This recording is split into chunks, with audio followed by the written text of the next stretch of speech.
Asante sana, karibu kwenye tackle. This Siasa Wednesday comes to you every Wednesday.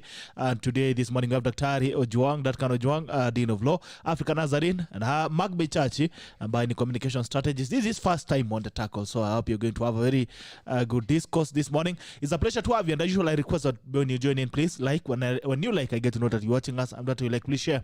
When you share, you give someone else an opportunity to watch the broadcast. This is a tackle, and the tackle begins now. Lakini kama kawaida, kabla tujaanza kazi, lazima tuende mbele za Mungu tuombe, alafu tukirudi na kuja kuwapa salamu. Mighty Father, we come before you this morning.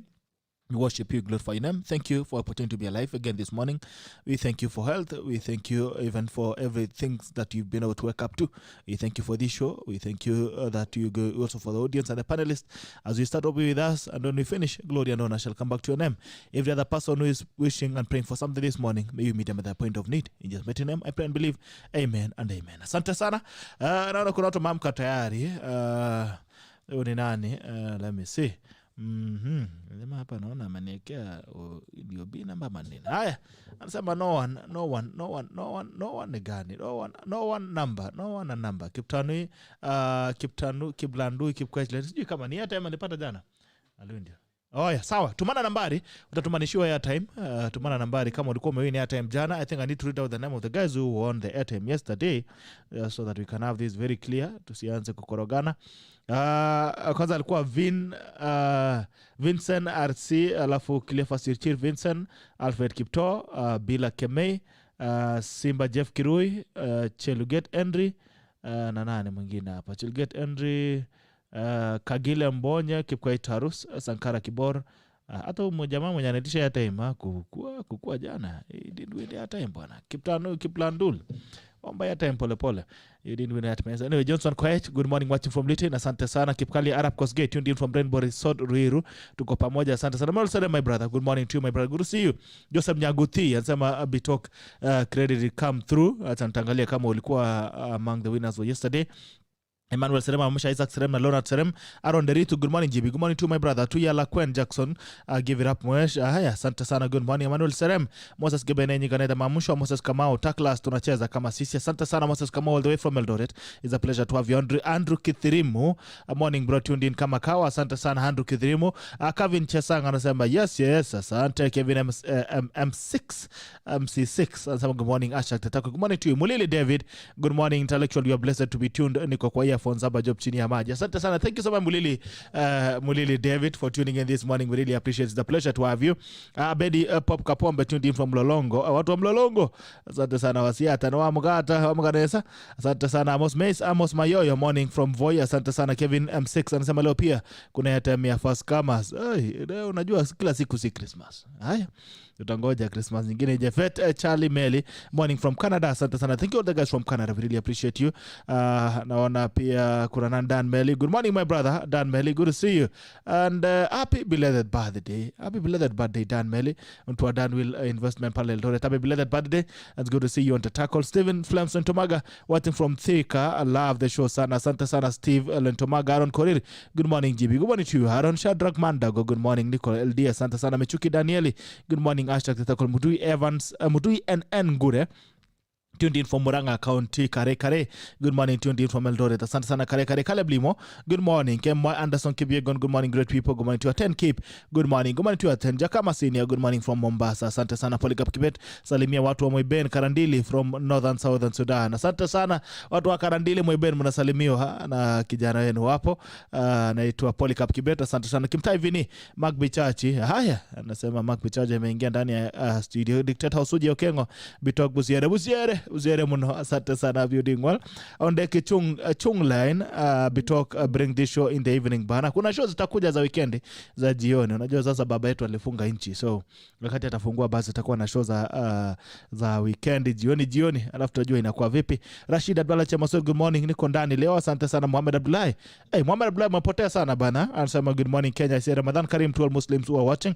Ramadan Karim to all the Muslims who are the fans who are tacklers who have been working with us. Thank you so much for always tuning in. Asante sana Muhammad Abdullahi. Nasalimia watu wote wa is it Malindi ama ni wapi? Haya. Charles Kirui, and some Charles Kirui from Karen. Eric Rono, good morning. Say hi to panelists from Eldoret. David Kamau, good morning, Team Taco. Happy to see everyone waiting for the show before Nilala. Asante sana. Thank you so much, David Kamau, for always sparing time in the evening to watch us before you sleep. Alvonia Ogeka, good morning from Kisii. Adan Mohammed, good morning. Good morning to you, Adan Mohammed. Salam alaikum. Moi Mays, Amos Mayo, Bika, people of Gilgoris from Voi Town. Asante sana. Machuki Dennis, Mamucha Sairas Okeka. Stephen Akoto, morning. Chili, morning. Nairobi, Chamge. Haya, Nairobi Nikubaya. Monga Luta continue all the way from Coventry, United Kingdom. As I'm enjoying the show from Coventry, United Kingdom. Asante sana. Bravoski Kiprit Jr. logged in. Thank you, Emmanuel Kipchumba Arab Tum. Good morning. Togoj from Eldoret Prisons. Nicholas Kerich. Good morning. Nick from Kisomba. Kiprotich Kate Nasama Iko logged in. Nicholas Kerich Naivasha. Kiprotich Olekwech. As morning from Naivasha. Asante sana. Kasaisi Kebs kutoka Tanzania. Niko na nyinyi, salimia wenzako hapo studio. Asante sana all the guys. Asante sana watu Tanzania. Nashukuru sana kuwa na nyinyi kila siku. Nashukuru pia kwamba unatengeza wakati wenu ili uweze kututazama kila asubuhi. Natumai kwamba Kiswahili akitakuwa kigumu kwenu, tutajaribu kuongeza Kiingereza kidogo, ama Kiingereza ndio kizito. Kiswahili tutajaribu kuongeza kidogo, lakini Kiswahili sio mdomo chetu. It is not our mouth. Haya, nashukuru sana kwa watu wa Tanzania. Coming in. Chepchirchir Kutoya, good morning team Tackle tuned in from Eldoret. Asante sana Chepchirchir Kutoya. Naona umepata top fan badge yako. Asante sana. Thank you so much for always tuning in. Saimo TK amepotelea wapi? Saimo TK sama weekend jioni tutawatch football uko Tackle Zoo kali pia. Asante sana. Tackle, unajua kuna watu ambao kama mimi sionangi football, sionangi mpira. Kwa hivyo naweza taka kuona mambo mengine ambayo labda si mpira. Rochi Dennis, some good morning. Good morning to your bedi. Pop Kapombe for transfer window.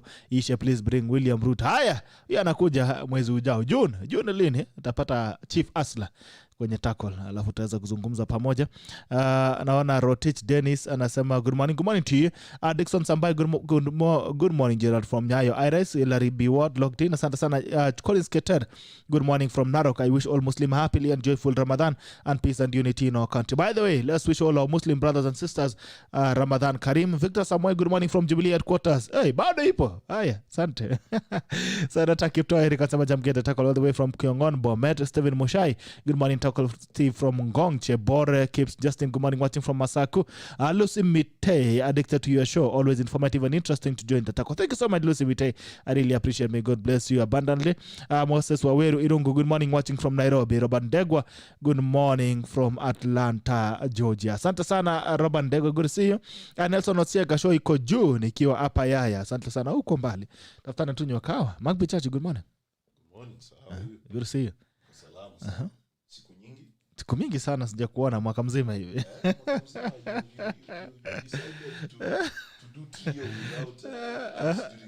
Sasa nila mulipotea nikasema wacha tungangane na hii corona. We try and reinvent ourselves. Kama ni kungangana hiyo pia na apply for hiyo job ya kungangana. Seems to be a good career. Hii si kungangana. What is your first time on the Tackle? Karibu sana. Asante sana. Umekuwa vipi? Niko salama kakangu, kuangalia siasa za Kenya, enjoying the lockdown. Yeah, I decided not to suffer. You're enjoying the lockdown? Yes. Hiya, you must be a very good Kenyan if you're enjoying the lockdown. No. You see, let me tell you, you must learn to endure hardship like a good soldier of Christ. And the Bible says that when you go through diverse persecutions, you should count it all joy. Sasa Vlodiomba nikasema wacha nihubiri kidogo. So that's why I'm joyful even during the lockdown. Yako sidhani kama yako ni ya Biblia. Hiyo lazima ni system.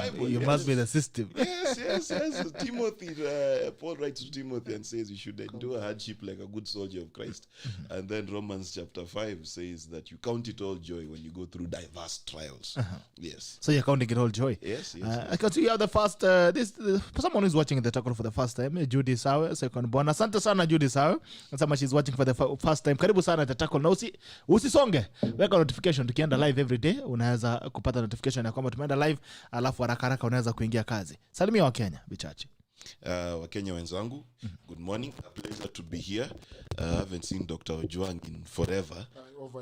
Over a year, lakini naona ameongeza kilo, so God must be good. We're here to discuss politics and to make sense of the cacophony of Kenyan political music. Did you just say cacophony? Cacophony. Ojeng last time he was here and he said, what is Benumbra? You loved us at the Benumbra. Benumbra. Good morning to you, Daktari. Yeah, Sante, I think moving along with the optimism you have given us, Bichachi, I was looking at, I've been saying I've been doing the serenity prayer. God grant me the serenity to accept the things I cannot change. And he aptly put it. For example, whether you are locked or not, Yes. that you cannot change. Courage to change the things I can. For example, rolling your sleeves and getting a job. Yes. Which I did, except now I'm discouraged. I heard it doesn't work until you take a selfie. I missed the selfie. We were waiting to see without a shirt. I did 3 scenes. I didn't show up in a white t-shirt, Yes. the color of milk. Yes. I didn't give the left arm and cringe and then take a photo. I thought Yes. government will provide. Would provide the photographer. We apologize. And wisdom to know the difference. Really. We kill ourselves. And then what Bichachi said in passing is deep, because we need, that is what wisdom is. Wisdom is to know what we can change, courage to change what we can, and to have peace and be peaceful. Actually, it's a gift. And therefore, my brother Bitok, I could report to Kenyans that I'm checking in and I'm also peaceful. Yeah. So we are waiting to see without a shirt. I thought it also doesn't work when you have a shirt on. When you're taking the shot. Yes. Did you also remove your shirt? Right. Is it a procedure of vaccination? But, without a white t-shirt, without a photographer, without cringing, and without taking photo, I hear they're not effective. But I'm waiting for the booster. But it's a good thing. I mean, let's stop all this hula baloo on what could be and face the reality that there is sickness. It is a serious one. It is here for a while. There is a very good remedy in getting vaccinated. You inoculate yourself. That does not mean you might not get COVID, as we have been told, but you reduce the days of being sick. The intensity is reduced. And so it is good to be a good steward of yourself. Just, roll your sleeves, take those jabs, and stay safe. Asante. Okay. It's good to see you. Karibu tena this Siasa Wednesday. Mara ya mwisho ukikuja Wednesday ilikuwa lini Ojwang? Mtolea siasa Wednesday. Ni mtu wa sheria. Haya, fuel is set to go up by 4 shillings and 30 cents. Yes. Bichachi. Hii serikali ni yako. Umeamua kutumaliza. Mulikaa chini mkasema mtumaliza kama Wakenya. Here's the irony about where we find ourselves as a country. We tend to look at the Kenyan economy as an isolated incident on the geopolitical stage. Well, the truth is, it isn't. The truth is, we live in a country that is part of a community of countries that is undergoing a very real recession. And by that, I mean that whether you look at the United States, which has gone past 100% in debt, or you look at Uganda, which is looking for debt relief, or Zambia, which is looking for debt relief, you realize that as a world in general, our economy is in the doldrums. And that economic knock comes in a few ways. Number one is that governments have to make the very precarious choice between continuing to raise taxes so they can continue to meet the demands of what public service requires, to borrow so that they can meet the demands of what a recession economy demands, or to also shelter its people from the ravages of the pandemic. Now, the United States responded to this by giving everyone $1,400 that they could borrow and give to every person. Each country has had different reactions to the pandemic. Kenya's reaction last year was to give us 2% of VAT and then to give us reduced payee for a large section of the country. Now, did this pay dividend? Yes, it did. We know it paid dividend because the World Bank had predicted that our economy would shrink during that period. Instead, our economy grew by 1%, and instead also our exports actually increased. Now, the price of fuel is contributed by how much the Kenya shilling is trading to the dollar, international prices, and the taxes that we've associated with the price of fuel. And those taxes include very many things, including the road levy, VAT, which was increased. It's touted to be increased to 16%, and things like that. Now, here's the reality, okay? And I know people will not like me for saying this. But if there's a commodity you're going to tax and get money quickly, it is fuel. Because the truth of the matter is that the guy who drives a car, petrol car, is less likely to stop driving his car because of an increase of 4 shillings. That's just the plain reality. Now that person buys beer, Heineken, at 300 bob. He doesn't complain. It is the same reason why you increase tax on alcohol. But you cannot have 20 liters of alcohol, but you need 20 liters of fuel to run. I know a few people. So with 1,000 bob, you are drunk already and you can go home. Why would you compare alcohol the to fuel? point is that generally you try to tax the bracket of the economy that can take the shock of the taxation. You understand? This is just the plain reality of the economics we are in. Either we borrow to cover the deficits we have, or we find ways of increasing our revenue, and that is basically taxation. So Kenyans must choose. Do we want slightly higher taxes, or do we want more borrowing? We can't have both. You can't have. But what is the ripple effect? Because when you talk about fuel, it's not just a liquid; it's a cost of manufacturing. It's a cost of production. Yes. So if fuel increases, then it means the person doing transport logistics also increases the prices. Yes. The ripple effect gets back to even a packet of unga. Yes. You know, where also the person will say, I'm increasing it because my cost of transport is going up. Yes. My cost of running my generators, my power generators and all is going up. Also, Kenya Power increases the fuel because the diesel then goes up. They also increase the price of tokens. So it's not just about someone driving a car. It's the ripple effect on the economy that even affects the person who does not have a car. Yes. So where do you place that person in that that matrix? You see, the problem with dealing with macroeconomics is it's always a balance between how much you tax the people and how much you're able to provide for the people.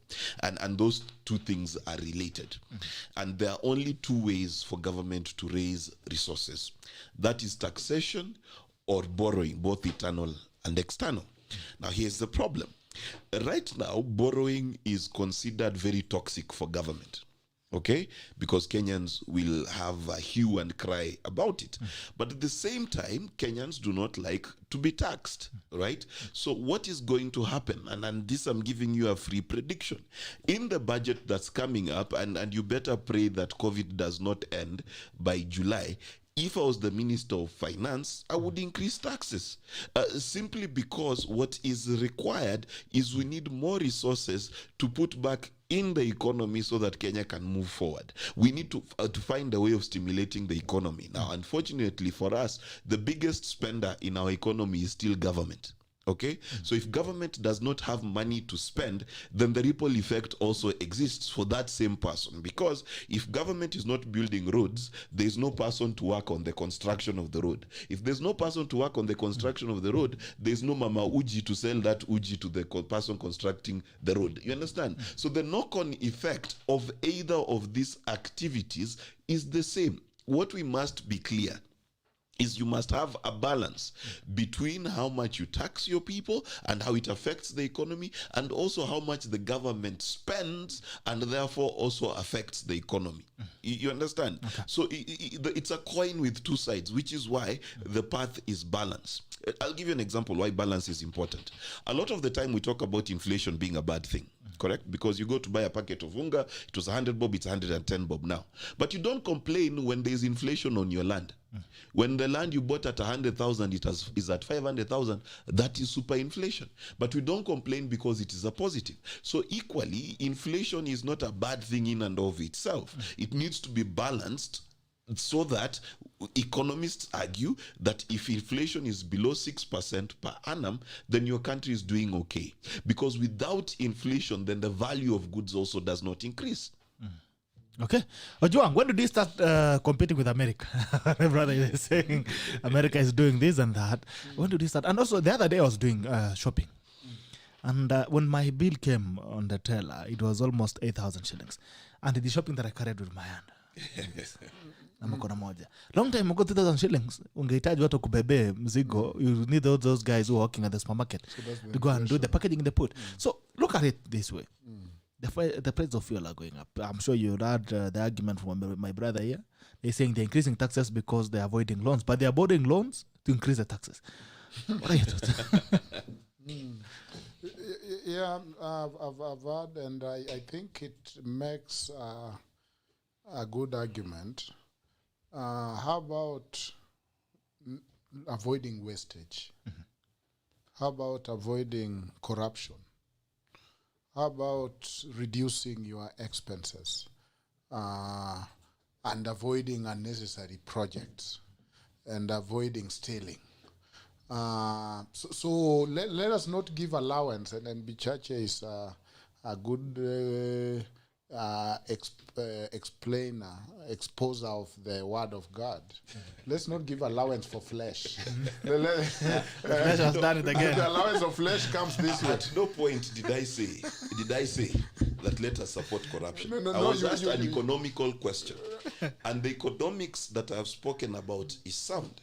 Now, if you want us to discuss corruption, let's discuss corruption.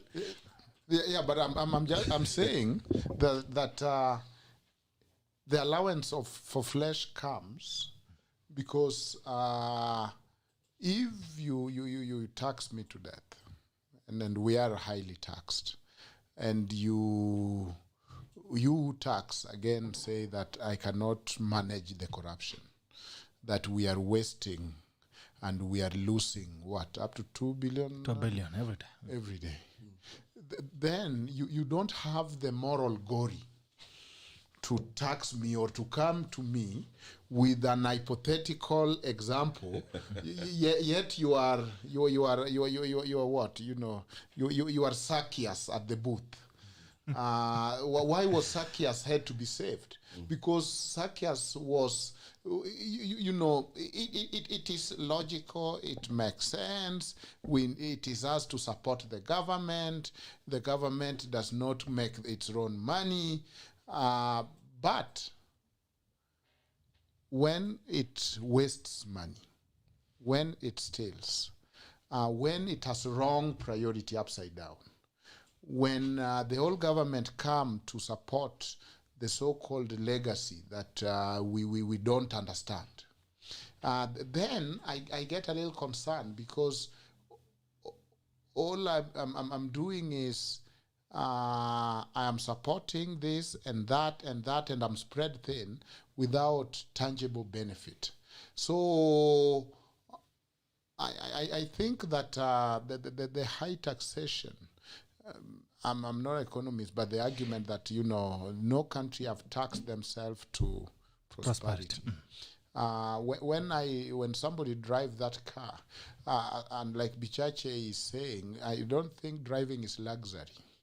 Because if I drive to the farm with manure, or if I drive because I'm going to work, it's not luxury. It is. In fact, I should get a tax break. In some country, you get a tax break because those are costs I'm incurring in production. So if I drive to my work every day, Nazarene in Rongai, I'm incurring that cost, and you are not fair to me without considering the cost I'm incurring in producing. How many people do the matatus? I think a lot of people. The matatu will increase when you increase the fuel price. So when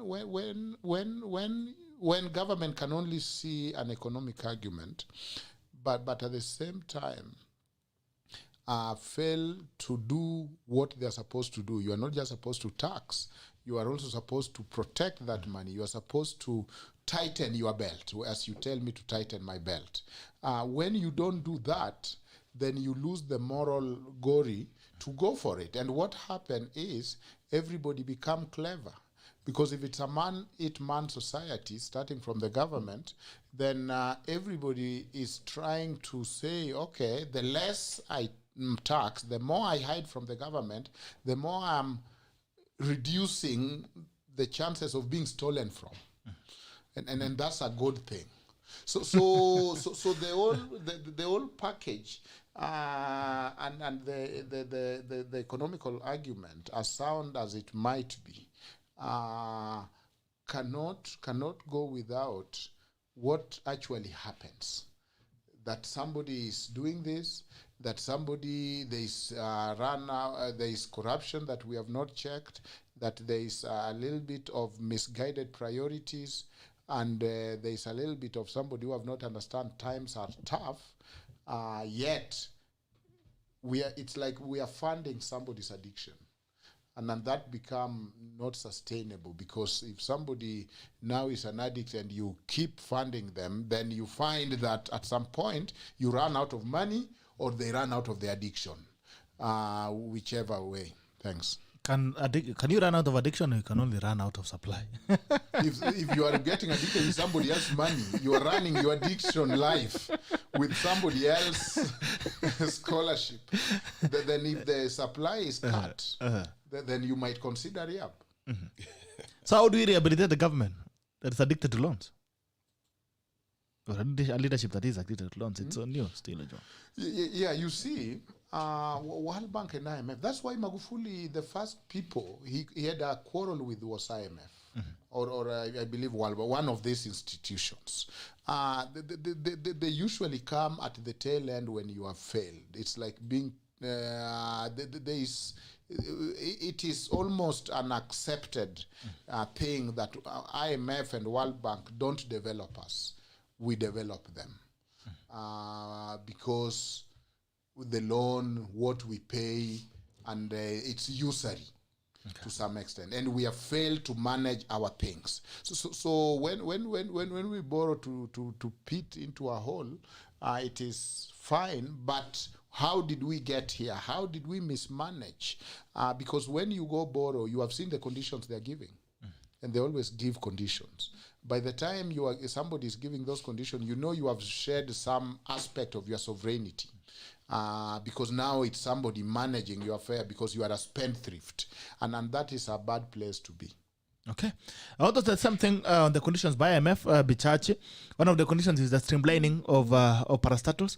And yesterday I was with someone from KQ, and they're saying that one of the management suggestions that the KQ management has done is that they should fire some pilots closely. I think that is a report by Marco Joseph, the finance office, that the best way to sail through, to get 45 billion from Ukuriatan, not from Macharia, who recommended that given 45 billion, is to cut off some stuff. How long are you going to cut off it? My friend, let me start here. There's someone saying, if you want to feed you, cut your hand. Yes. Now cut the next. Let me address something that is a misnomer that Kenyans purvey and parley with reckless abandon. When they say that there's no benefit to our tax and there's no benefit to the loans we take, my heart freezes because I happen to be very near Ngong Road, which has recently been redone and dualed all the way to Kari. It's a donation by the Japanese government. No, my friend, the Japanese is between Bagathi and Junction. You should look at the concrete. No, from if you Junction, travel. Listen, from Junction to Karen, who's doing it? You know, it must be factual. Okay, and if I'm lying, say. We must also be factual that barely a stone's throw away from here, the people of Kibera are currently facing construction that is going through Kibera. In every aspect and in every area of this country, there is a road being built. The railway line from Kisumu to Nairobi has been refurbished. To Nanyuki, it has been refurbished. We are currently constructing over 16 dams across the country. So, in as much as there is corruption, and I'm not saying by any stretch of the imagination that let us ignore this vice, But I'm saying if we must fix our country, must also be accurate in describing it, so that we can also be accurate in finding its problem. The problem in this country, by the way, is not that we do not invest in projects anymore. In fact, we do. This is not the Moi regime where on paper it used to be said that the Nakuru highway has been fixed, but the pothole you go through between Naivasha and Nakuru, because the whole thing was a pothole, was immense. Kenya is changing. However, we do have a problem with corruption. Now, what is corruption? And let us break down this 2 billion a day, or 1/3 of our budget, correctly. The imagination of the Kenyan is this, that corruption happens at the CS's office, and every corruption is at the level of Aurora and Kimwarer.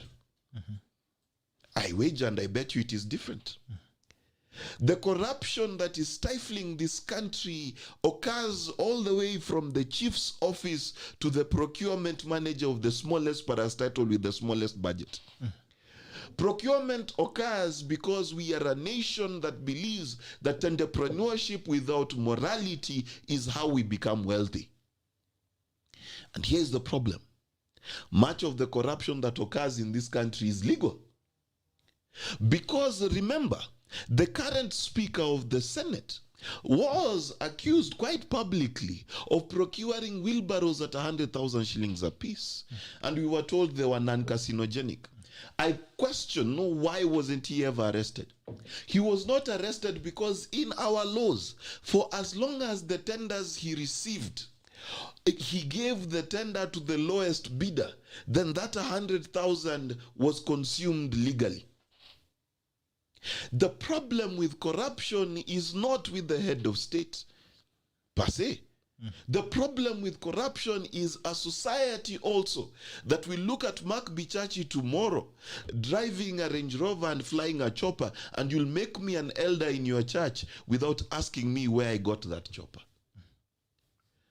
Because the nature of corruption, even with Zacchaeus who Jesus met, he stole from the people the government never knew. It is only the call of Jesus that changed his heart that gave back the money. And that is why the most critical question we must ask ourselves is, what kind of society are we? Because we are a society that does not shun corruption except on TV shows. If my brother is corrupt, we make him the elder of the family because he now has money. That is where the problem is. That 2 billion is not lost at State House. Oh, does the buck stop with? I am telling you, the buck, let me tell you, here's the thing. Let us study our constitution carefully. We gave the EACC independence, did we not? We gave the police independence. And we said the executive must not interfere. The truth of the matter is this. What the executive can offer is the political goodwill to fight corruption. What the church can offer is the moral goodwill to fight corruption. Because without that environment, we are never going to win. Because, and underline, highlight, and remember this statement, a lot of the wastage we see in this country is legal. It is legal. And if we are going to fix it, we must understand that the person filling the tender to supply pencils and must corrupt the procurement officer at a parastatal in Shauri Moyo, that person is as guilty as the person who stole Aurora and Kimwarer billions. In fact, I dare tell you, a lot more money is stolen that way, of that 2 billion, than any other way. So when we talk about corruption, let us put it at where it's supposed to be fixed. Okay. OJWANG, do you agree with the argument? You on that, so I'll answer the next time. Okay, you can answer on that. He would like to donate the rest of his time. No, I can tell you about that. Here's the problem. And here's where Kenyans are missing it. As a country, we have lived debt-free before. We had a president. He was called Daniel Toroitich Arap Moi. Between 1990 and all the way to 2001, Kenya was not allowed to borrow from international bodies. Am I correct? During multi-party, yeah. Yes. Right? Now, I want you to record the lowest point in economic growth of this country. It was in the 1990s. Do you want to tell me Kenyans were poor at that time? Yes. I disagree. You would disagree because you want to disagree with facts. It's not a fact. I would disagree. Let's start here. Kenyans were doing Let us start here. Our GDP shrank by -4%. When you talk about the economy growing, who is it growing for? If it's not growing for the villager, Listen, my if brother. I cannot buy bread cheaper, Listen, my brother. or have food cheaper. You know when we talk economics, because these figures you're telling us are for the guys in the elite sitting in offices. Let me show you. Let us appreciate. I want to show you an image, and I'll also show you an image of the debt. No, let me. No, don't worry. We will get there. Okay. Because I have begun in 1990s, so I can give you the history of Kenya's economy. Okay? Now, if you look at a graph, and all your viewers are listening to us online, go to Google and write Kenya GDP all the way from 1968 to 2020, if you'd like. And you will see the time we had the slowest growth other than the 60s was in the 1990s. Why? Because Kenya was locked out of borrowing. And we hit -4%. -4. Now, when we talk about the ability to borrow, we must talk about it as a function of the GDP. Correct? Because even today we say we've borrowed 67% of our GDP. Okay? Now I want to ask us a question. During Mwai Kibaki's time, when he was exiting office, what was the GDP of this country? It was $44 billion. 4.4 trillion shillings, if you will. What was our debt? Our debt was 23 trillion shillings. Our debt during Kibaki's time, who we praised as an excellent financial manager, our debt was more than 50% of our GDP. It was 56%. 56%. Today, we are at 67%, including borrowing we had to do during the pandemic. I'm not excluding it. 67%. But where is our GDP? Our GDP is the third highest GDP in Africa. Sub-Saharan Africa, let me qualify my statement. South Africa, Nigeria, Kenya. In that order. Now, when we take our debt as a quantum, and you say, Moi left the country with X amount of debt, that is not a fair comparison. The guy couldn't borrow. When you say Kibaki left us with only 23 trillion in debt, it is not a fair assessment compared to GDP. Now, when we discuss debt, we must ask ourselves, what is debt used for? The bulk of our debt, as a matter of fact, is on infrastructure. Infrastructure is a tricky thing, because the road that was built to my late grandmother's house cannot be touted as an economic booster, because my grandmother did not have a factory on her shamba. But the ease of doing business, the ease of travel, the value addition to that land is an addition to our GDP. Okay. It is a collective good. Right. Now, last 1 second, you said GDP growth, how is it affecting the poor? Let me tell you something. When a nation grows by 6%, you notice. When your economy as a person grows by 6%, you don't. Because if you're earning 100,000 shillings and I gave you 6% per annum, that is 6,000 shillings. If you divide by 12, my friend, that is less than 550 shillings a month. Would you notice? All right, Ojwang. When you talk about the economy is growing, GDP, who is it growing for? Because in the 90s, okay, Africa rising, who is it rising for? These bodies that Bichache like to quote, because of course... Give me others to quote. I like to study. Give me others to quote. Of course, Give me others. Let them express themselves. So the borrowers have their data. Yes. To support and to morally appraise those who come,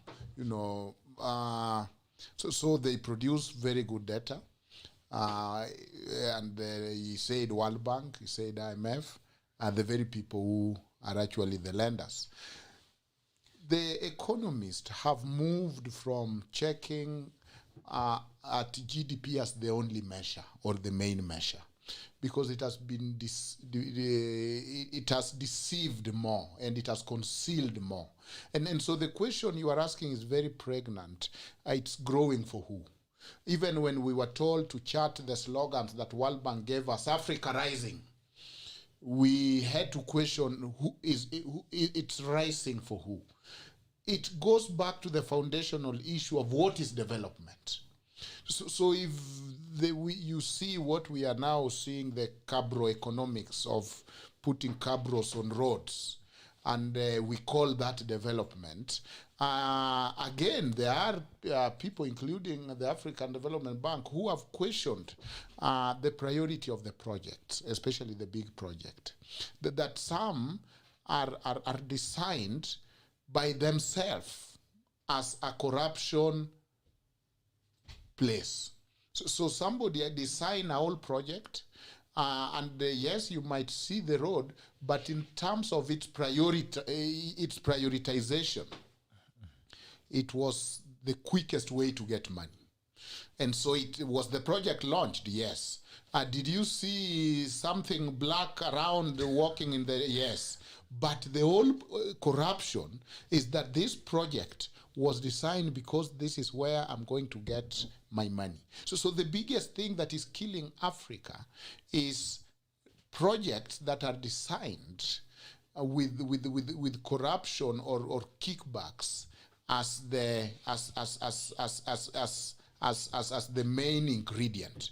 And that marks and underscore a lot of projects. Even the one Bichachi is talking about.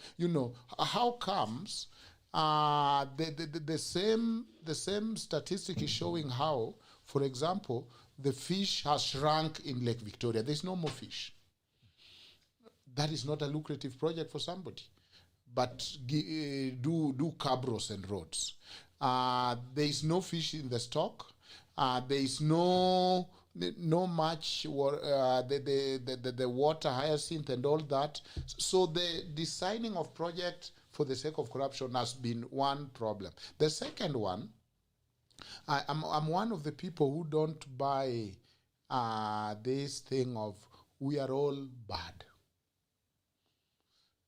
because it actually end up justifying or an apology for the thieves. That, but this is Kenya. Even you, OJWANG, you have not just got a chance. So go confess. Go confess for what you could have done.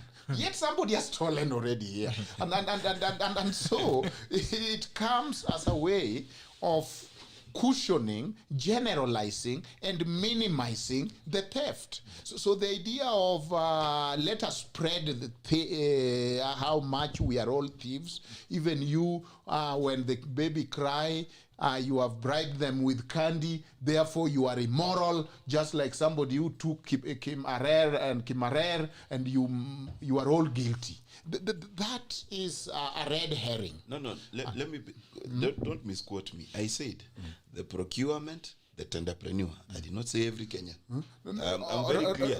Right, but even there, even there, we all know what we call in our country mega scandals.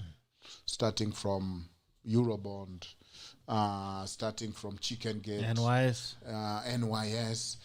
starting with KEMSA, 3 seasons of NYS, KEMSA. So we know the mega scandals also, and that is not to excuse others, but you see the idea that there is no constitutionalism and rule of law. And that is where then what Bichachi was calling the goodwill comes. Because we know that we have been asked to move beyond just checking and saying, this institution is established. This institution is established. There is ESCC. There is the prosecutor. And actually look at how they operate. Can you say that ESCC is operating independent in facts? Otherwise, why do people go to Upper Hill and everywhere? And the lawyer's argument now, even in court, is close to saying, as a matter of fact, I would like Your Honor to know that my client supports BBI. Yes, they As a might legal have their argument. fault. And I'm the last one to say they are perfect. But I would like, Your Honor, for this court, To why, state if it. those institutions are independent? We all know in facts that the talk of don't let them work is in purpose. And we know that they are attack dogs for a few individuals, and then they go wherever they have been sent, and they do whatever they have been told to do. So we live in a world where, and that is the biggest corruption, the bastardization of our constitution. And Bichachi, you accept that even the same World Bank and even IDLO and all this are moved and said, when we talk of development, there is also human development. So we cannot just look at the figures. We are looking at the rate of corruption. That is a development issue, not just in terms of money, but in terms of the human development, the rate of discrimination, whether it is gender. That has become a development issue. The rule of law is a development issue. And the same people in the third wave, the fourth wave of development moved and said that this watching of GDP is missing it only. Development is about how can people, how equal and how binding is law. How is everybody, whether the powerful or the less powerful, is walking and respecting the law? Who is being marginalized? You know that the new discourse in the world has now moved to marginalization, even in the economy, even in the development. As we talk of development, who is inside, who is at the core, and who is at the periphery? And you will understand that at the core and at the periphery, the trickle-down economy does not work. And at the periphery is most Kenyans. And at the core are few people who can access the people in power, who can get those personal favor, not through rule of law, and who can then go and get those goodies and make a lot of money. So the world, and that is why now in every data on development, there is now a requirement that you also show us who are marginalized, who are excluded, who are at the core, and who are at the periphery. If you look at those, whether the GDP is moving, and I like what Obama and McCain debate showed the world. At the point where McCain was actually more steadfast, and people believe McCain was going to win the presidency, McCain made one mistake. Because he quoted these things that Bichachi likes to quote. He said that the economy is doing well. And Obama simply asked Americans, is the economy doing well? Because economy is not some things there that let the figures whatever. I need to feel it. It is not. It is like the way we sometimes go to doctor and they just look at the data and leave the patient here. When McCain made that mistake, remember when the U.S. economy was suffering and there was bailout and there was Michigan and whatever, and he said naively, because he was talking to the economist but left the people here, that the American economy is doing well. that shrank. That was the end of McCain campaign, actually. So I believe in science. I don't want to build my argument on the witch logic. But at the same time, I know that numbers are logical, but they tell a story. And that story must be realized by how people's life is changed, how people's life is touched. At the end of the day, there is very less goodwill. There is less rule of law. There is less constitutionalism. The Constitution talks throughout about public participation. Have we seen any public participation on this issue of debt? Quite the contrary. Even the person who raised the issue with them is languishing in cell. I think he got out. He got out of 500 yes. But the level of intolerance is a development issue. If now the constitution that we give restrains the government, because that's what rule of law is, and talk of people should be involved in public participation, accountability and all that, if we don't see that public participation, if all we see is one day things are sanitized somehow as a sheer coincidence, your COVID numbers have gone up, your measures have become draconian, the record is good enough, it is in the IMF desk for another loan. Then you shouldn't be surprised when Kenya become a little suspicious that is it by sheer chance that all the dots and are dotted and all the T are crossed, and it's all railroad towards receiving another loan. Okay. So which country have developed? If Japan is borrowing, is because they produce more. Our economy has shrunk. We don't produce much. The economics of building things, because you have got kickbacks, because somebody have just come to say, I want to build it. Why can't we learn from Magufuli?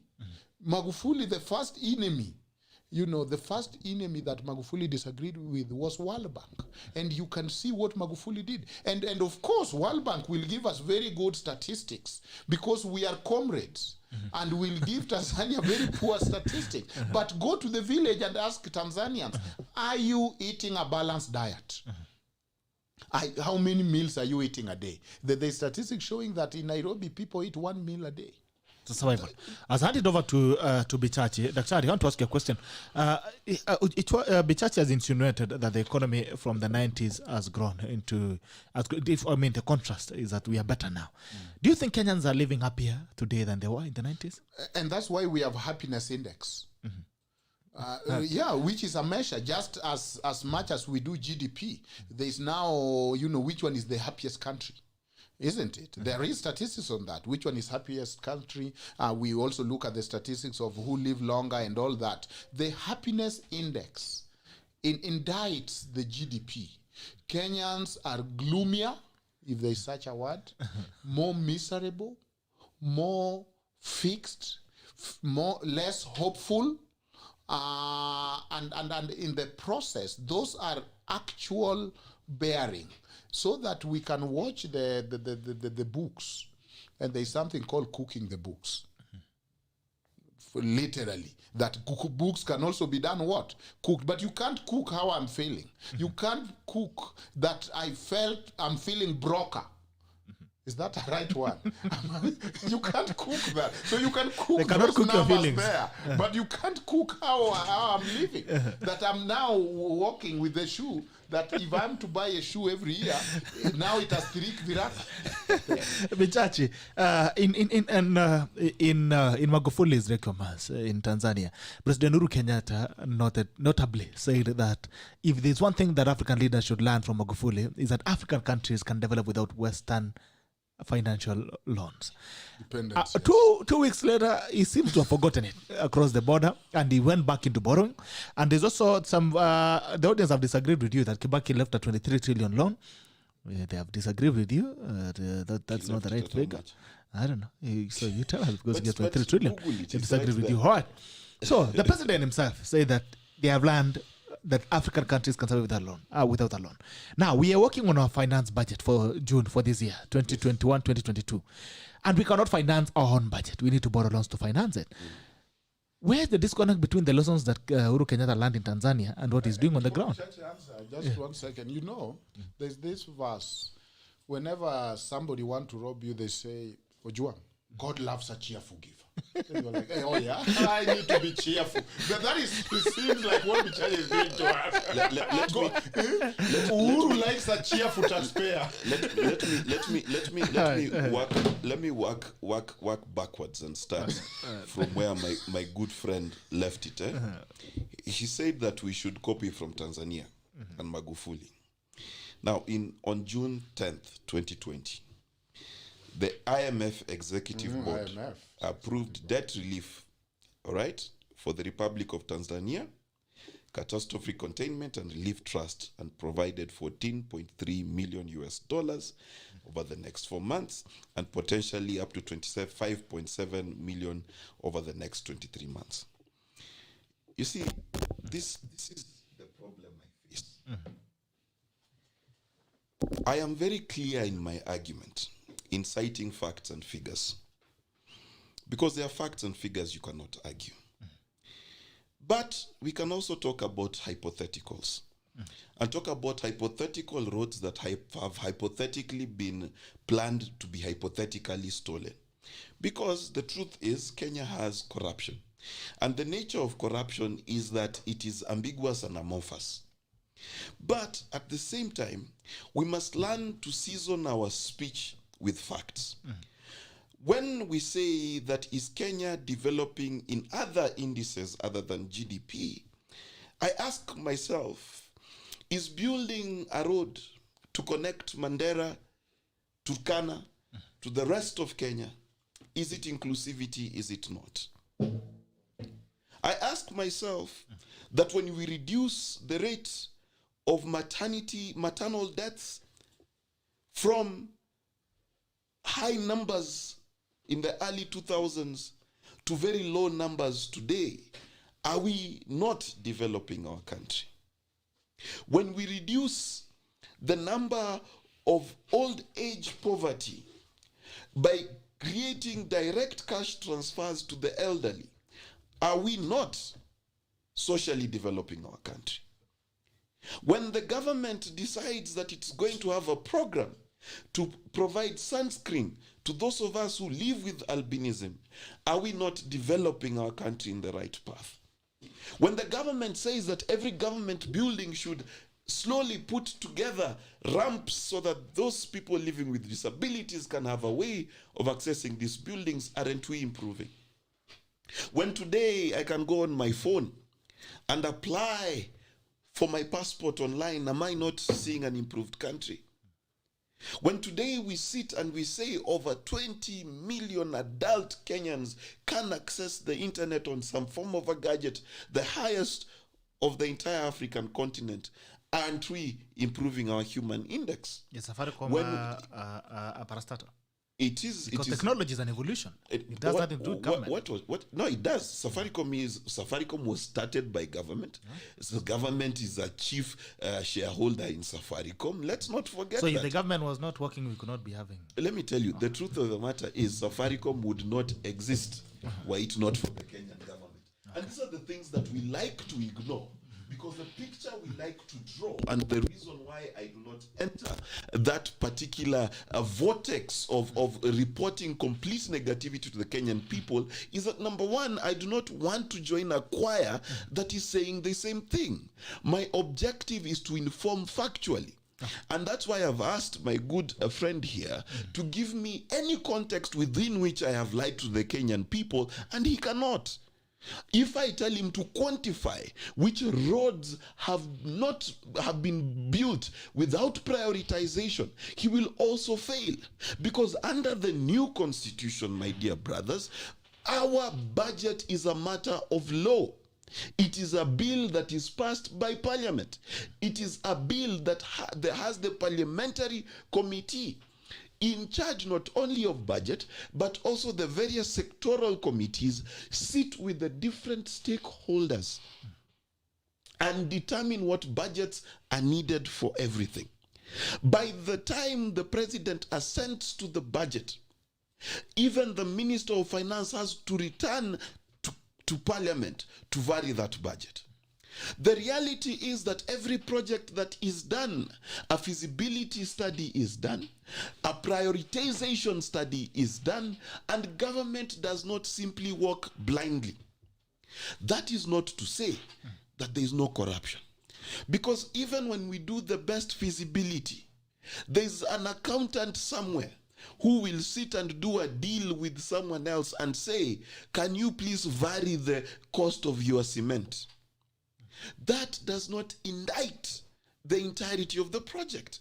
If we go that route, we will end up in an anarchist country where nothing works because we do not trust anything. Yet we know that given the facts as they come to bear, and using the indices that he is talking about, the very indices of freedom of speech, of happiness, of freedom of the press, you tell me within our region, so that you don't say I am comparing us only to the United States, you tell me how free is the press in Tanzania today? How free is the press in Rwanda? How free is the press in Uganda? How free is the press in Ethiopia? How free is the press in South Sudan? How free is the press in Somalia? If we must indict our country, let us indict it based on actual fact. Let us not sit down and say because it is populist and it will get you likes on social media. Let us state what is true. And it is not true, and I'm not saying by any stretch of the imagination that the government is always right. But I'm also saying that as patriotic Kenyans, we owe it to ourselves to see what is good in this country. Because at the end of the day, hate it or like it, even a broken clock is right 2 times a day. It cannot be wrong all the time. So you cannot live in a country and say that Kenyans are depressed. Yes, Kenyans are depressed. We are. We call ourselves Wachawi every day. We insult each other every day. We are an angry nation because we keep feeding. We depress ourselves. Yes, because we keep feeding them the narrative that everything is bad. So that a Kenyan will sit using a phone saying this country is not free. President Uhuru Kenyatta is an idiot, and they say it on their phone, and they are wondering why there's no irony in their statement. Because you cannot you try as a Kenyan, go to Rwanda, insult Kagame, you tell me what happens. You tell me where you'll be talking from. Kenya, we live in a country where you wake up every day, you can insult anyone you like, you can tweet anyone you like, and then we will sit here and say we are not free. Okay. True, there are aspects of freedom we still need to assess, but we are doing much better than we did in the 1990s. We're doing much better than the rest of our African countries and brothers, and that is something we need to be proud of. And being proud of something does not mean there's no room for improvement. Okay, Kiamo disagree with you, but I know your last remarks as we cross off, as we switch. I think it is a fair pitch by Bichachi. And to also remind us of the left side, I think there is the danger of a single narrative. That because truth is like this beautiful lady that it's hard to grasp. And so somebody can just contribute a part of it. But beyond that, it's in the same Kenya that I read a book called The Animal Farm, where there's a chapter saying it had become common for animals to praise Comrade Napoleon, even for stroke of luck. And the cow will be found encouraging other cows that, fellow cow, this water is very cold and it's sweet because 51%. Napoleon have made it good. The chicken will come and say, I've given birth to 5 eggs this week thanks to Napoleon leadership. That is one way of living your life. But I think there's the reality check. The reality check is that in all truth, there's a tale of 2 cities. There's darkness and there's light. And they are both must be exposed equally. And so when you look at this country, and you look at what is happening, this country, if Bichachi is a student of history, have changed through dissent. They have changed through people who have said, we can do better.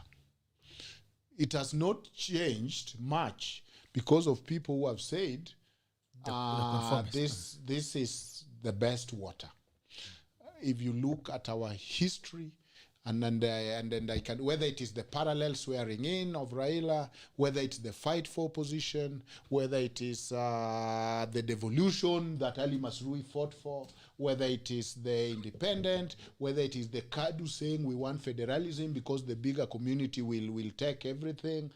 This country in history have improved more through dissent than through goodwill, and let us come and talk on how to improve our country. And that is one. That is factual. Second thing, being an almost typically like an African home, in an African home, we don't do much of planning. We do things because wageni ndio wamefika. Kimbia ulete hii, kimbia ulete hii, kimbia ulete hii. That is how Kenya have also operated. So if I'm to make a mistake, let us accept the invitation by Bichachi that there is two sides of the coin, that I can choose to be the optimistic or choose to be the dissenter. Okay. In this country, we have improved more from dissenting. We have improved more from people who have demanded more and not compared us to Ethiopia. And not said, well, in Rwanda you can't abuse Kagame, therefore here, take it when once in a while you are whatever. Okay, I'm afraid you might say that later. I'm anticipating that might. So dissent in this country, the people you are saying are warrior. The people you are saying that are looking at the bad side, those people have moved this country. That is Anyona Moseti. That is Shikuku, the People's Watchman. That is Raila before handshake. That is the people, that is the university lecturers who stood against Moi when everybody else in Africa could have simply said, well, this is Africa. And that has been the mode that this is Africa. Finally, I live in a way. Somebody told me that the biggest problem in Africa is not even corruption. It is to accept that, well, this is Africa, therefore a little nonsense here, a little bit of term extension here, a little bit of BBI here, a little bit of silliness here is okay, because after all it is Africa. And nobody demonstrated that well than a Nigerian professor who gave us a story that he went to an hotel. And I'm concluding. He went to an hotel in Nigeria. And when he went to an hotel in Nigeria, he was very tired. He had planned to take a shower. He get to the shower, and only 2 holes in that shower works. But so then he calls the receptionist and asks the receptionist, the shower is not working. Oh, sorry, we will send our engineer. Of course, it's somebody with a spanner. He showed up, he opened it, he said, but Oga, this thing is working. Mm-hmm. The 2 holes are working. Mm-hmm. He didn't even know where to now start arguing with this guy. Because according to this so-called Oga engineer, as long as 2 holes are working in the shower, yet there is about 50 holes, it is okay. He said, I might have been tired, I didn't say it. Okay, thank you. He went to Ghana. Same experience. The guy said, yes, it's not working. What is the difference? The person who designed the shower didn't design it so that if 2 holes are working and 40 holes are not working, then the shower is okay. Mm-hmm. And be optimistic. Look at the 2 holes. Don't look at the 46 holes that are stuck. The person who designed the shower, who designed our constitution, who designed our Kenya, that we must hold each other accountable, is that the shower is supposed to, the force, the massive water force that comes when the all holes are working 100% is what makes the shower. Bichachi seems to me that have accepted that as long as some holes are working, let us not look at those holes that are stuck. Yeah, once in a while, you will agree philosophically, we can talk of they need to be unstuck, but let us focus on the hole. I'm saying that until all holes are working, because whoever designed shower designed that all holes must work, we must descend. Talking about light, talking about light, Moiting and Farrell yesterday conducted a surgery that helped remove a cyst that had 3 liters of fluid on a woman in Eldoret. So, talking about all the darkness, there's some light. You know So, what I ongera find? madaktari wa Moiting and Farrell Hospital. Pongezi sana. You've done us proud. Yes, congratulations to them. And these are the things that I'm talking about. And I want to remind Bwana OJWANG here, The 2 right? holes. That number one, there are no 2 holes I've mentioned. Because one of the things you must understand that is inherent in my statement, when I say we are building a road, I'm not saying that the engineer came and saw there is no road and said because there is tarmac somewhere near Mandera, we have finished. I'm saying that we are in the process of building our country. And if that is not something for me to be proud of, then what should I be proud of? I'm telling you, it is the easiest thing, my friend, to sit here and pontificate the vices of our country, both imagined and real, and then compare ourselves in this very imaginary fight with the greatness of those who fought for the second liberation. When they had clear objectives, and they said we have a one-party state, let us have multi-party. When they said we have a police state, let us have a more free state. No one here is arguing the statement to say that Kenya should remain the same. What I'm fighting, what I rage against, is the fact that we like to light a fire under the Kenyan people based on no fact. Okay. Everything I have said here, I can put my hand on a Bible, a Quran, and on the statue of Buddha and say it is true. Okay. If my dear friend is asked to give a document that Kenyan projects are all not prioritized, that out of 50 holes, Kenya only fills 2, he has no statistics to prove. He only has the emotions of the Kenyan people to manipulate. But this is my final statement. My final statement is this. Kenya is a developing country in every aspect. If we must be true to self, then the question we must ask ourselves is this: is Kenya stagnant or is Kenya progressing? And where it is progressing, we must push for more progression. Where it is stagnant, we must restart it. But we must move away from the narrative that everything is bad, black and dirty in our country. Okay. Bunge iko wazi, bunge la mwananchi iko wazi 0779-800-010, 0779-800-010. Bingo iko wazi, unaweza piga simu 0779-800-010, 0779-800-010. Nambari 0779-800-010, unaweza piga simu. Bunge la mwananchi iko wazi. Farid Faraji ask Mark, is the country headed in the right in the correct or right direction? Does he feel or recognize that BBI is a major corruption in waiting? Samuel M. Ekiria, did I hear Bichachi say Kibaki left at 23 trillion shillings? Let us not apologize for the corrupt. Frank John Senior, something also I need to add. Okay, wacha tusikie simu. Jambo, good morning. Good morning. Good morning, good morning. How are you, sir? I'm fine, sir. How are you? This is Salama sana. Am I speaking to? OJWANG, this is Harold Mugozi. Yeah, Okay. and it's interesting.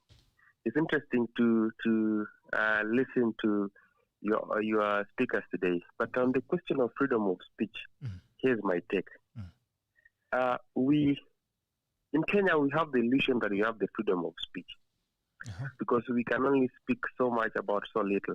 But where things really matter, it is the question of corruption. You can hardly speak before the police come for you in this country. on issues of public participation. These are things enshrined in our constitution. And before government projects are installed, the people need to be involved in them.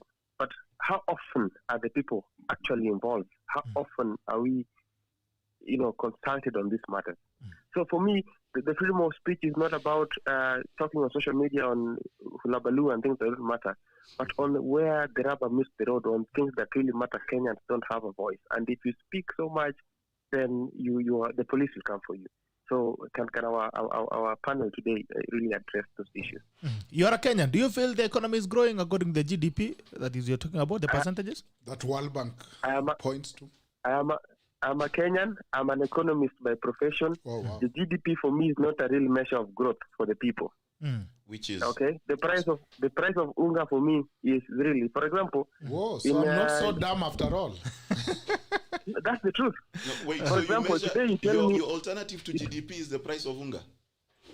No, my alternative to GDP. Yeah, because I want you to compare apples with apples, not apples with bananas. With unga. Yeah. I've asked him as a Kenyan, is he feeling, if he thinks the economy is Kenyan, growing? The reason I'm taking him to task as a Kenyan, so I'm wondering how an economist is coming from the price of unga to GDP. So unga is not an economic No. GDP is a compendium of all of those issues. Yeah. You understand? Give me a minute. Give me a minute, Mr. Mark. Give me a minute. I would love to tell you that the theories of economics work best in ideal environment, and we are not in that ideal environment in real terms. Okay, you tell me that our GDP is growing by 5%. Okay, and then last year the price of 10 liters of oil was retailing at 1,300, and today we are buying that at 2,000. Someone who was earning 20,000 last year, they are still earning 20,000 this year. What does that tell you? They have very little disposable income to afford the basics of life. So then when our GDP grows 1 million times, this person still can't afford to live well. Then that GDP to me does not resonate with the common mwananchi, and that is the problem I have with the economy. Well, I have you on the line. You keep saying that GDP is not a measure, which I have no problem with. I want you to give me another measure, because stating that there's inflation in the economy, inflation is a worldwide phenomenon. It is built into every economic model there is. What I want you to explain to me, and I'm assuming I can be your student since you're the economist here, tell me what matrix should we use to measure the GDP or the productivity of a country, whether it's GNP, which measure do you want to use that then agrees with your summarization that Kenya's economy is not growing? Well, there are numerous alternatives that can be used. Give me one, sir. Well, gross national happiness can be a very good alternative because then we really measure the impact on people's lives. We really want to see how people actually feel. It's not really about the numbers. What is the economic theory of gross national happiness? The economic... No, because there's a theory behind GDP, there's a theory behind GNP, economic. Now, gross national happiness is a measure by which we measure the general feeling of elation in a country. It could be because your president is a comedian. All right.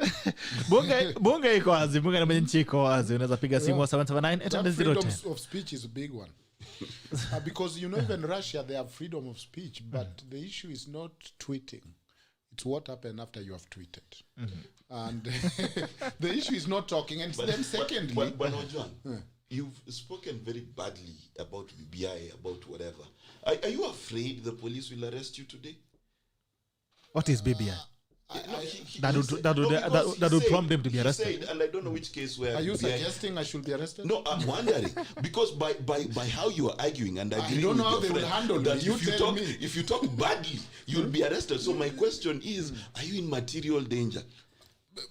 apparent imminent danger, of course. through many dangers and toils, I'm already overcome. I'm facing danger. And if the police don't hit me, the economy is hitting me. The economy will hit you. But you see, no, Bichachi, but you see, the issue is, those graphs that you like so much, the literature have also moved to the human story. That the story of that person, which have answered, is also capturing the nini. But finally, think about it. I don't speak. I don't go to Twitter to be ignored. I go to Twitter because I want to communicate. If what I'm communicating is not taken into consideration, and then I'm told hiyo ni ya kufungia nyama, wacha waseme hiyo, then the public participation, the values, we the people in the constitution, the accountability, the democracy, those are the values, isn't it? Article 10. The rule of law, the consultation that the government is supposed to do, that public servants are supposed to do, is nini. So you don't tolerate me, or I'm not tolerated when you simply tell me sunaweza kusema lakini hakuna kitu inafanyika. That is very bad. But you see, let me. Good morning. We have a caller online. Okay. Good morning to you. How are you? Good morning. Good morning to you. How are you? Fine, thank you. This is Mwema. Yes, Mwema Steve. Yes, thank you first for inviting Mark Okay. to the show today. Mm-hmm. Also say hi to Dr. OJWANG. Asante. Yeah. First of all, I concur with Mark Bichachi. Today he has put the facts on the table. The economy is growing. Is it growing for you? How much money do you have in your pocket now? Gerald. Let me tell you. You know, I have a farm in Machakos and Taveta. Okay. Shamba ya ng'ombe. Nafuga ng'ombe. Nafuga ng'ombe hizi za nyama. Unajua 10 years ago ungepata wafanyikazi haraka. Unanipata? But now ukipoteza mfanyikazi, kupata mfanyikazi aingie kwa pikipiki, atarudi kwa shamba. Unanipata? And ile bet kwa tunalipa 10 years unalipa nitwaje mshahara minimum wage. Sasa wanakuambia kama hiyo pesa hakuna, achana nao. Naweza nichukue pikipiki, niko na wafanyikazi wananunua pikipiki, mtu anaenda kabisa kwa sababu they are getting more money there. Kwa hivyo sasa hata kutafuta mfanyikazi ni ngumu sana. Kwa sababu money is everywhere. They are telling you I can get money here. Kuna mjengo inaendelea pale hivyo. I'm getting 800 per day. I'm getting 1,000 per day. Nikiwa na pikipiki I'm making 1,200. So the economy is growing. I don't know how you guys see the economy is growing. But hata ukikuja huku Nairobi, everyone, hata wizi imepungua. Hapo wana pesa. 10 years ago. Nimeibiwa last month. Umesema wizi imeisha. Kuna wezi walikuja wakasanya nyumba. Sijui kama ni kwa Uganda. Hiyo ilikuwa tu moja tu. Lakini wacha nikwambie, ukiangalia hata miaka 12 iliyopita, wizi ilikuwa rampant kwa sababu vijana hawakuwa na ajira. Hao vijana sasa wameingia kwa pikipiki. Wakiingia kwa pikipiki, ajira inakreatiwa. Mwingine anafungua kibanda. Enda mahali, kila mahali kuna vibanda zimefunguliwa, unanipata? Yes. So economy is growing. So there are some challenges. People, the citizens, they are angry because of the corruption which is going on in the country. But the economy has grown. That's the fact of the matter. Okay. Thank you very much, Bwana Gerald. Thank you so much, Steve Mwema, na nitakuja nichukue beef. Sio beef ya hasira, beef ya kukula nyama. Mzuri sana, ukule kondo mzuri. Haya, naja ndugu yangu. Asante sana. Frank, you know, say something also I need to add. Private sector must change moving forward. The private sector facilitates corruption in the government. A government cannot be corrupt by itself. All right. I think Mark had mentioned that the corruption also is perpetuated by. Betwa Irimu says, well, neither here nor there. Infrastructure is critical in development of an economy. It was a communication network in the 80s and 90s. Jambo, good morning. Good morning to you, Bitok. How are you, Say sir? hi to Dr. OJWANG and Mark Bichachi. Asante sana, umesalimika? Tumesalimika. My name is Martin Waroe. Yes, Martin. And I'm following from Nairobi. And I think picking up from the last caller. Yes. You know, I was surprised the other day. I was looking at some statistics from the World Bank, and I was actually surprised to note that Tanzania has a much lower poverty rate than Kenya, both in terms of absolute numbers and as a percentage. In the last 1 year, the number of Kenyans who are, in extreme poverty has grown. So when you say that the economy is growing, the question that you are asking, growing for who? Tie this to one of the things that we had, I think it was last year when we were admitting students to Form 1, and we were having, I think around 200,000, but there was a number of students who could not report to Form 1 because of fees. Because they were lacking fees. If you look at that number, it is close to the 40% of Kenyans who are living in extreme poverty. When you look at our debt to GDP, it has grown from 61% to 72% in the last 1 year. These metrics cannot be telling a very rosy story. And it doesn't matter how much you want to romanticize this story of growth. This economy is simply not working for a majority of Kenyans. And this government, when the economy is growing, Bitok, Mark, and Dr. OJWANG, you do not have to tell stories in the TV, in the media. Citizens will feel the growth. There will be jobs that are being created. People will be having money in their pockets. They will not struggle to put a meal on the table. Right now, after the latest, wave series of lockdown in Nairobi, I have people, cousins, friends, neighbors who have lost jobs, businesses. The person that is saying that, businesses are being opened every day. Every time I walk on the street, I get very concerned to see people who had opened businesses and they have closed their businesses after 2 months because of the punitive taxes, the inhibitive, regime, regulatory regime, It is not conducive to do business in this country, and we must get concerned.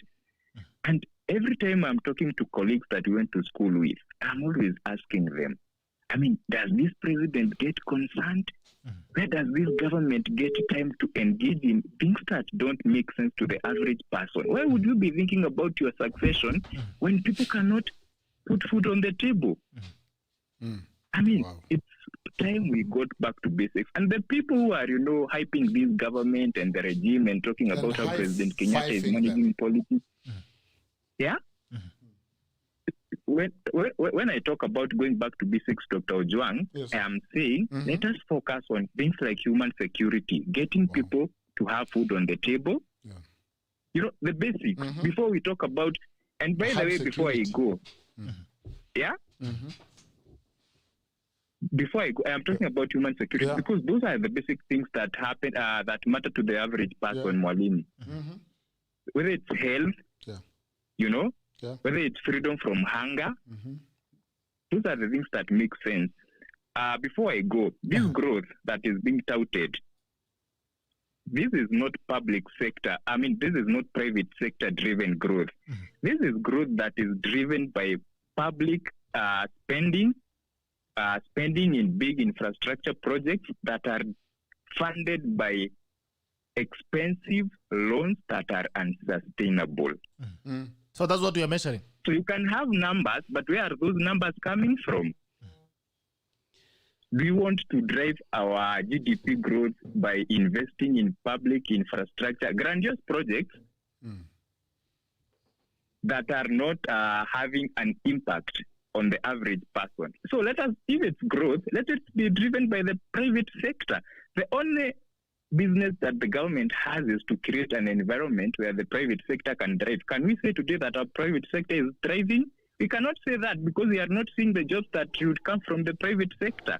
Everybody is squeezed. I would want the president to have empathy like President Samia. When you talk about tax, you use, alisema unatumia maarifa na sio nguvu.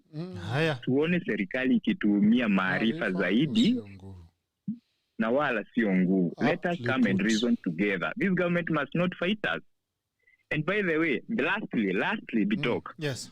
Very quickly. When you hear a person who supports this government and is saying all those rosy stories, ask them, the SGR is the most pronounced and prominent project of the Jubilee government.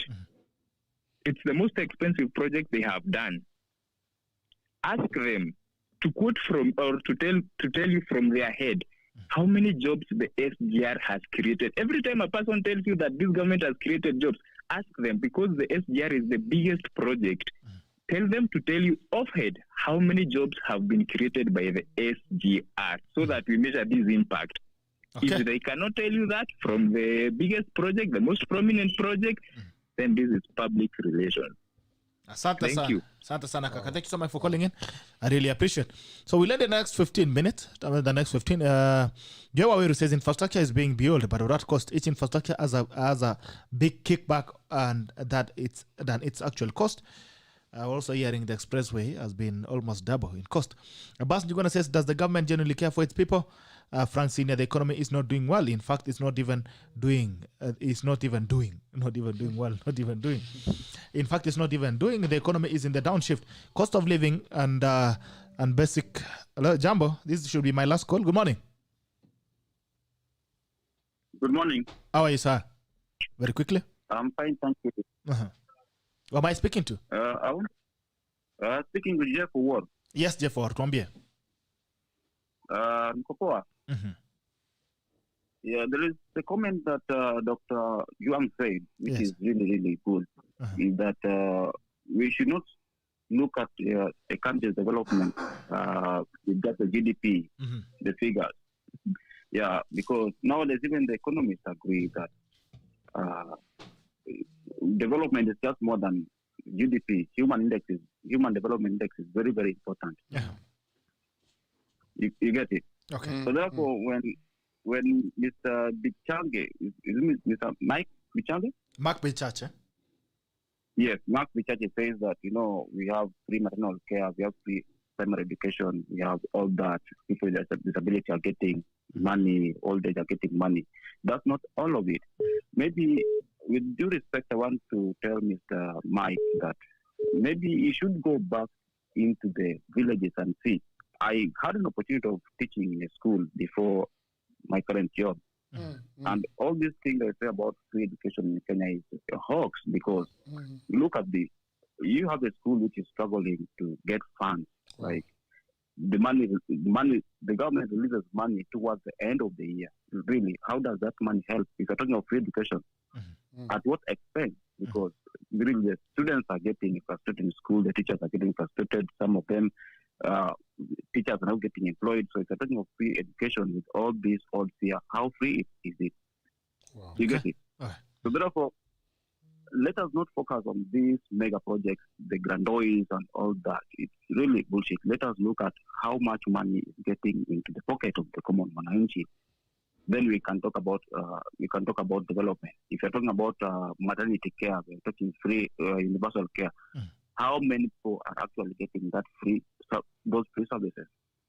Okay. Now, if you don't have those figures, all this talk of Kenya growing at 5% per year, it is hoax. It's just benefiting a few people in the government, those who are rich enough to get the benefit of the mega projects that we are seeing around. Okay.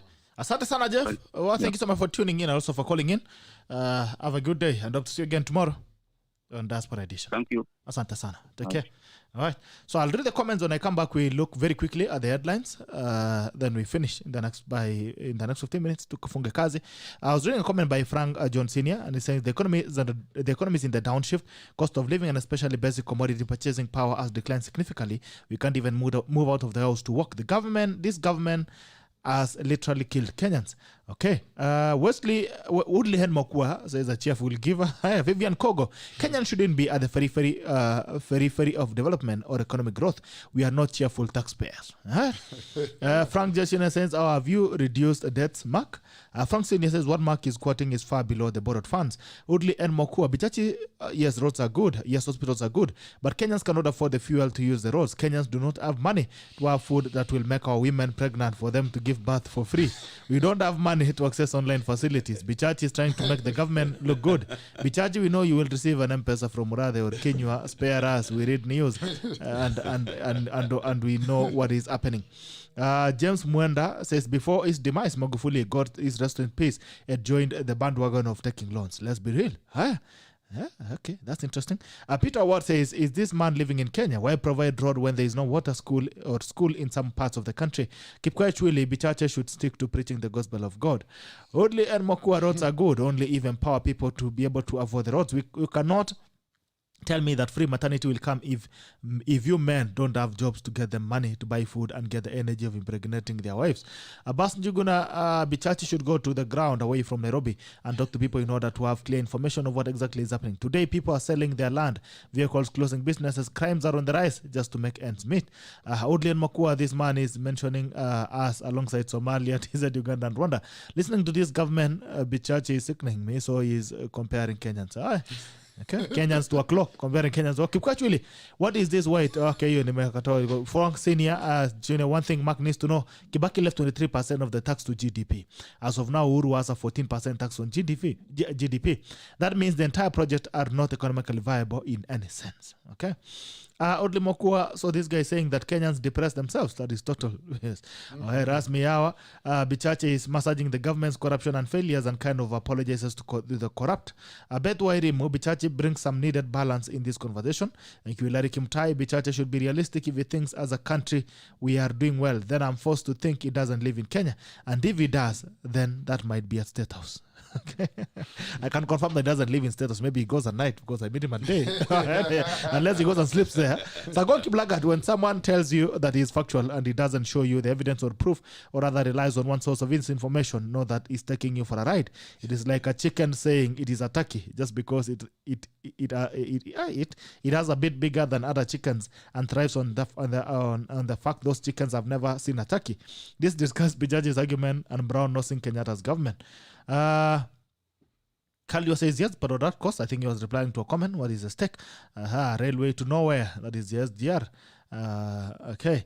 Harold Mugosi Hoodley says the biggest illusion in Kenya is that we believe we have freedom of speech. Truth is we are only allowed to speak so much about so little. An example, how often is public participation done before critical government projects are approved? Do we have a voice on this too? On the things that matter, Kenyans do not have freedom of speech. Steve Mwema says Mark is spitting facts.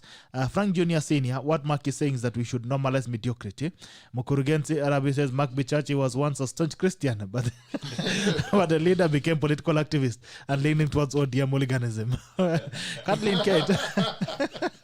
That's a prognosis. Kathleen Kate says. Kathleen Kate says, I think Bichache does not live in Kenya. Seems he has no idea what poor Kenyans are going through. It's hard for us here on the ground. He says the economy has grown. I wonder for who and where. Tobias Omondi Ogola, Dr. OJWANG is nailing it correctly. Ken Rono, Mark is just helping us. Wasali says the rich speak for themselves, while the common mwananchi language in poverty. They are saying, no, you're speaking for the rich. Anyway, Udli and Mokua M-Pesa confirmed they have received it from Joseph Kinyua. I don't know how true that is. Okay. RS Miyawa, Mark is not articulating the issues, he's stuck in theory. Can let me talk, bring him back to reality. I think Jonam Karaoke, I think this Mark Bichachi guy and Dr. War followers is in the same WhatsApp group. Arguing with facts, the situation on the ground is different. Samuel Mwikore Bichachi should understand that GDP growth only makes sense with individuals and afford comfortable lives. You cannot talk of GDP growth, yes, Kenyans cannot afford basic needs. Keep talk, Bichachi akona aspect kidogo ya attitude. Abbas Njuguna, is the economy of Kenya growing or the economy of some few individuals? Doro. Sama Doro Helios away from America. Sama GB. Hello, Doro, good to see you. Hope you're doing well. Adutli Emokua, who is that praising economic growth with border? Hi, you're on Steve. Steve ndiye amesema mambo ya bodaboda huko. Steve Mwema. Felix Kibego, the argument of economic growth is void. It's because life has become expensive that no one has to make meaningful income to meet its basic needs. Frank Jr. Sina bread is now 55. But Frank Jr., I know that most businesses closed since January this year. Dr. OJWANG, I-5ing. Abbas Njuguna, our economic growth only exists in books. Askan Njuguna says Buchache just needs to listen to Kenyans with the same passion he's using to defend the government. Adonija watching from Athi River, Mutisi and Zimi, when people are moving from Kilimani to Umoja, one needs to be insane to say the economy is growing. Councillor Tarus, Bichachi's deep state is massaging the government.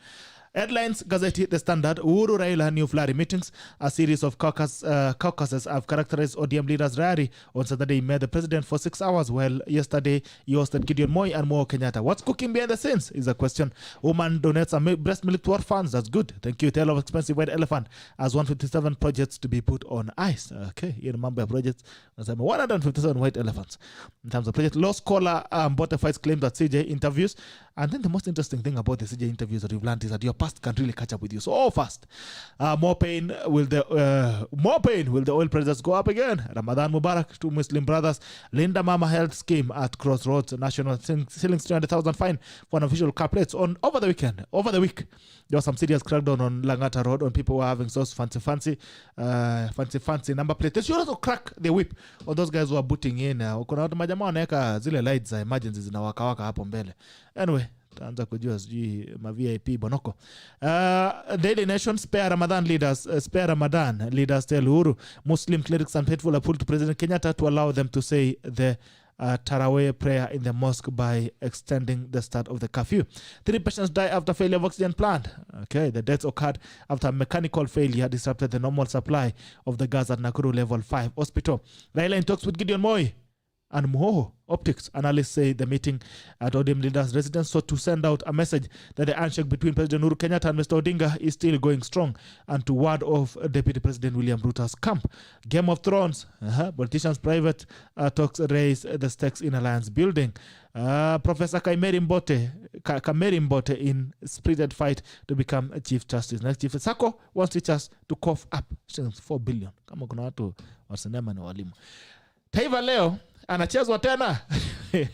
Raila Odinga ameweka picha akiwa na Daniel Moi wakati alikula handshake na Daniel Moi, handshake na Kibaki na handshake na Uhuru Kenyatta. Anachezwa tena, ndio swali. Business Daily, Seeds of Gold, my silage factory, business landmark, East African Oil billion 5 deal for signing. Kuna nyingine hapo gazeti tutaangalia baadaye, naona masaa yako ni kama inaenda. Coalitions. Political coalitions. Kidogo unaona Ruto ako na Raila, kidogo uliona na kona Mo na Gideon. It must be a very difficult time being a political supporter now. Well, you see, this is why I like to quote Mandago. Mm-hmm. And he said, you must hold politics in your lungs, not in your heart, so that when you exhale, the politics leaves you. You know, the other day, Raila was Chawi, Ganga. Today, he's a very good political partner for Ruto, and even Tanga supporters are saying the same. But I want to answer one question. Number of jobs created by SGR, 46,000. 46,000? Yes. Okay. And I will show you my M-Pesa to show you that Kinywa has not M-Pesa'd me. And we can share what is there. Yes. and number two, and this is something that I'd like to disabuse. Not every person who speaks positively about his country needs to be paid. I've said government, not country. Yes. The difference between good about but your country government is the country. You cannot have a country without a government. That said, the reason why I compare what Kenya does with different countries is I've worked in all these countries. Okay, interesting. Okay? So I know what it is in the ground. You're better placed. And when I say Kenya is a developing country, I'm in no way underestimating the real pain and chagrin that Kenyans go through at various cadres of society. It is not true to say that because X number of businesses have closed, that now the entirety of our economy is not working. Safaricom, for example, declared a profit. Okay? There are very many Kenyans in their small way who declared profits during COVID. There are others who unfortunately did not. My aim is not to convince you that people are not closing their businesses. My aim is to allow you to see the other side. Because every coin has two sides. Just because you love your side and you adore your side does not tell you we should not tell you another side. And if that makes me backslidden, let me put it to you like this.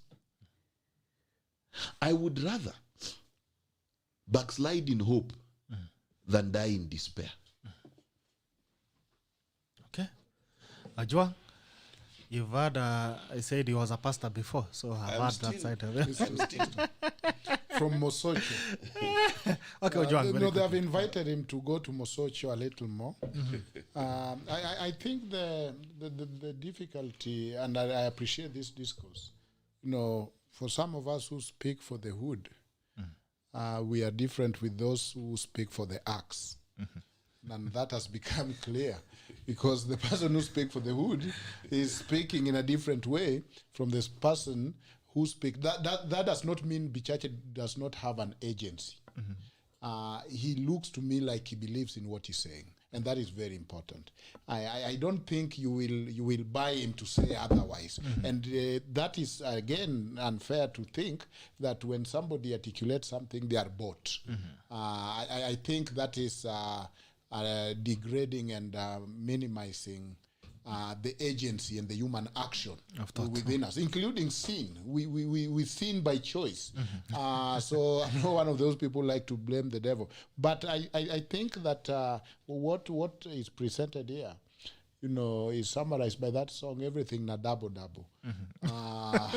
It sounds like that. But the truth is that Kenyans are suffering. The empty belly theory. That whether you come with whatever maths or whatever book, the reality is that on the ground people are suffering. The disparity with all these big roads, with all these big tarmacs, the disparity has become bigger. Okay, the political coalescing. The political coalescing. But before I get to the political coalescing, let me give you one example. And countries even like Britain have thought of that seriously. If you are building a road in Homa Bay, and all as a Homa Bay resident is to walk on the road, countries have moved beyond that to say, you know what, rather than saying this road, we need somebody who can afford 500 million, let us break this road to 1 million. And everybody can buy a share to build this road, Homa Bay residents, so that at the end of the day, I in Homa Bay, I'm seeing that tarmac, but the money have also remained in Homa Bay, that I can afford fuel and I can afford to eat as I see the tarmac. But if it is development that impoverize, that all the money move to India or China or to Nairobi, and all I remain with is that tarmac, then you can see there is disparity. So there is a lot of thinking around that area. I'm seeing a lot of coalition talking. Of course, you can see that it's obvious that Raila is a very serious player. You can see that the president is also interested in the future, just like all of us. But again, that can be tied to his, we talk so much about succession, and I think we give him, the only reason he is not a lame duck president is because of that idea that he might give this one the pass, he might give this one the pass. And even when you talk of legacy, legacy is not something that you decide to say, okay, now I'm working on legacy. You live and you do your things, and then you leave the rest for the historians. So I think it's too early to know how 2022 will look. Okay. It's too early for me. All right, thank you. I'm asking the star says why Kenyatta needs Raila in 2022 poll plan, and I'm wondering, he's supposed to be retiring, so I don't know what he needs Raila for in 2022. Anyway, guys, it's been a pleasure having you. Thank you so much, Mark, for coming in. No, it's your first time on the tackle. Karibu sana. OJWANG, asante sana kwa kuja. Siasa Wednesday. For the guys who have called in, I appreciate that you participate in the Bunga la Mwenyenchi. Nashukuru sana kwa na nyinyi.